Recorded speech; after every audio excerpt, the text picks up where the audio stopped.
À cause des lois Jim Crow qui font la ségrégation dans les États du Sud, le 25 mars 1931, 9 Nord-Américains de 13 à 19 ans sont injustement accusés d'avoir violé 2 femmes blanches à bord d'un train de marchandises. Malgré l'absence de preuves, ils sont quand même arrêtés et condamnés en 4 jours. 8 d'entre eux risquent la peine de mort.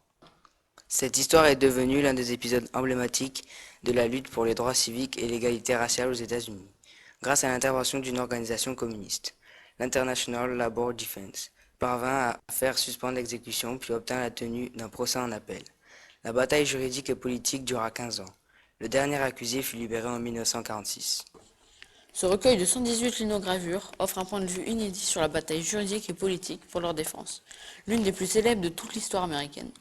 Au-delà d'une simple dénonciation du racisme en vigueur dans le sud des États-Unis, les auteurs ont voulu inscrire cet épisode dans l'histoire de l'esclavage et transformer ainsi le combat en faveur des Neufs de Scottsboro en une lutte plus large pour la construction d'une société communiste. 2 artistes immigrés, Lynn Chican et Tony Perez, vont dans le sillage de cette affaire apporter en 118 linogravures dessinées à Seattle en 1935 un magnifique témoignage sur la condition des Noirs de l'esclavage à l'entre-deux-guerres. Cette bande dessinée Scottsboro, Alabama, de l'esclavage à la Révolution est tombée dans l'oubli puis exhumée par un éditeur américain en 2002. C'est une gravure réalisée dans les années 1930.